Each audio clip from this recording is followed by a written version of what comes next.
Hey everyone. For today's topic, I want to discuss the question of should you hide your intentions? I've noticed this is pretty much the default way most people go through their lives. They tend to hide their true intentions. And there are many somewhat valid reasons for this, of course.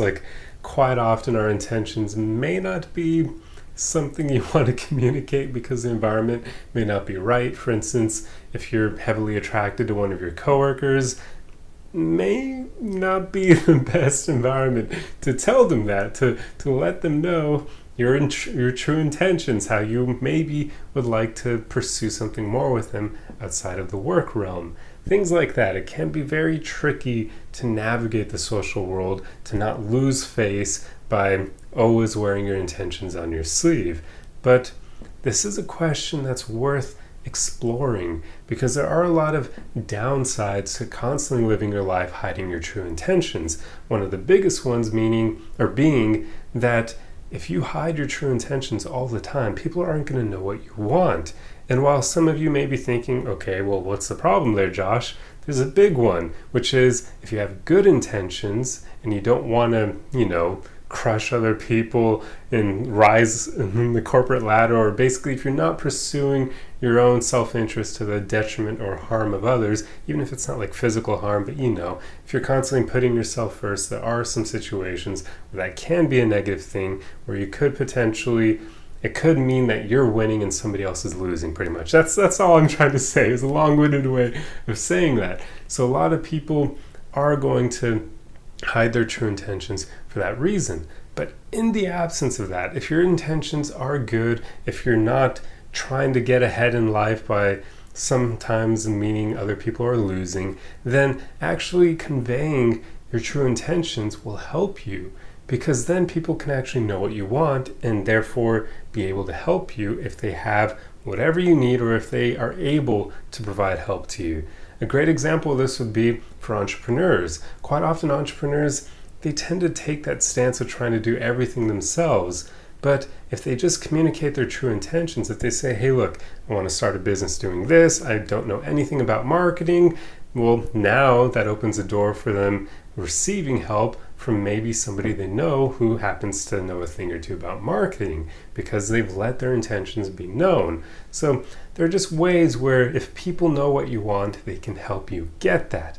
And this is why I said you usually have to have good intentions for this, because if people know what you want, but what you want means other people are going to lose in life, they may not be so willing to help you out. That's like the example of when you have rappers saying they want to be number one and that sort of thing.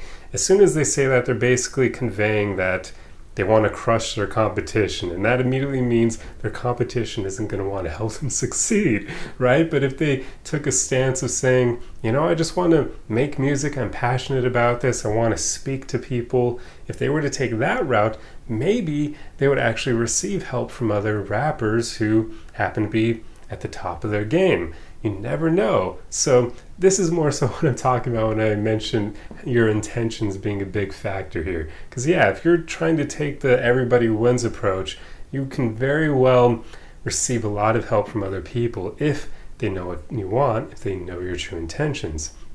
But another great example I can use to convey the power of letting your intentions be known is when it comes to the friend zone. This is probably one of the best examples out there for dating because so many people put themselves in the friend zone. In fact, I would go out of my way to say, or should I say, go out on a limb to say that I believe every time we end up in the friend zone, it's our own doing. And the reason why is because it means we didn't convey our true intentions. Because if you end up friend zoned, that's a miscommunication. The other person doesn't know your interests, or they can tell via your body language, but they know you're hiding it, and that turns them off because it's kind of manipulative, but also it can make you come across like super nice and kind of harmless, which doesn't sound all that bad at face value, but it can easily make someone not be able to picture themselves doing the naughty business with you. So if that happens, your chances with them are just destroyed because they're not able to look at you in that intimate manner anymore. So you don't want that. So usually conveying your interest is important. It's a powerful thing. You just need to learn how to do it in ways that work well. Like, obviously there is a sort of balance here. There's a sort of magic to doing this, because if you just straight up come out and say that you want to screw someone in the sack and that sort of thing, I mean, that can work depending on how you say it, but most people are probably not going to have any success doing that, because they're not going to say it in the right way. They're not going to show up in the right way. They're not going to be feeling their body, feeling their emotions when they say it. So it's going to come off kind of creepy and weird. But if you master just being honest and authentic, because that's what it's all about, that will actually be something you can use to convey your true intentions without it coming off weird, without it missing the target. So yeah, it's a huge thing. If you want to never get friend zoned again, then just get really good at conveying your intentions. And sure, you will get rejected from time to time, but rejection is quite different from being friend zoned. At least when you're rejected, you have definitive answers. If you get friend zoned, you're kind of in that weird limbo space where you don't really know what's going on. Usually it does mean you pretty much were rejected, right? Like, otherwise they would have, I don't know, given you some signs, or maybe they even would have made a move on you if they noticed you were too afraid to do it. Although that's more so going to be the case for women, because good luck to all the guys out there. We're the ones who are meant to make the first move and all that in society. So if you fail on that end, you're probably not going to find many women who will pick up the slack for you, because that will usually turn women off. So yeah, if you don't like that thought, I mean, it sucks, but it's something we have to deal with, right? You're very rarely going to meet women who are going to make the first move on you. So it's just something we all have to learn to get good at. But that's pretty much the gist of what I wanted to talk about with this subject, because it is an interesting one, and so many people take that stance of not ever conveying their true intentions, on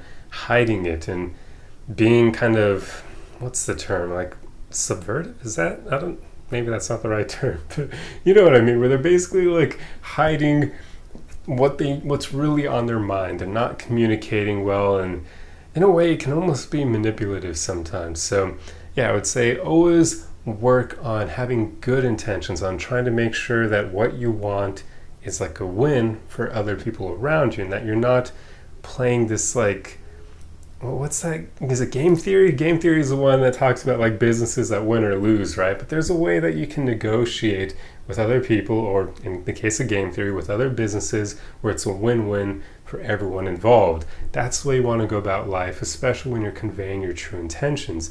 You want to make sure you actually are wanting, or you're having good intentions. You're wanting things, outcomes that lead to not just you winning, but other people as well, because that is a valid way to go through life, and it does work. It's not always there's not always winners or losers out there, and I hate when people try to act like that's the case, especially in business. You see that so often, where people trying to climb the corporate ladder think that if they're getting promoted, somebody else is losing, or if somebody else gets promoted over them, then they're losing. But that's just not always the case. There are always times where if somebody else gets promoted over you, well, maybe your time will come a year from now. Sure, you'll have to be patient, but it doesn't mean that you're a loser here. Like, you still could get your shot as well. And yeah, so that's just the way you want to go through life. Have good intentions, and if your intentions are good, don't be afraid to communicate them to others, because then other people will be able to help you get what you want, and it'll lead to you never getting friend zoned ever again. So that's a great outcome too. But yeah, that's pretty much all I wanted to talk about. I hope these examples convey my point well. It doesn't just apply to those two specific situations. They're just examples I chose because they convey the point well. But there are so many other ways that embodying this can help you out. So just get into the habit of trying to wear your heart on your sleeve and see how people react to that, because I guarantee you'll probably get better results than you initially anticipated. So yeah, that's pretty much all I have for you. I hope you enjoyed this video. If you like content like this, be sure to subscribe for more. Otherwise, the easiest way you can help me out is just to throw a like and a comment on the video for the algorithm. And guys, if you have been watching my videos for a while, please get into the habit of just throwing a like on them for support, because there's a funny thing that happens where somebody who doesn't like my content for whatever reason, it's probably usually the quality. I don't know, honestly, though. I'm not in the minds of people who dislike it. But they often are going to be way more willing to throw a dislike on my video than people who like my videos are likely to actually like the video. So it's just an interesting thing, and sometimes it affects engagement because, yeah, if people see one of my shorts or something, and I do mean my video shorts, not my physical shorts that I'm wearing, they'll often dislike it, and then, yeah, it screws the engagement for it. So, oh well, if you want to support me, seriously, liking all my videos, that's one of the easiest things you can do, and I truly appreciate it. So, yeah, I hope you enjoyed today's video, and I'll see you in the next one. Arrivederci.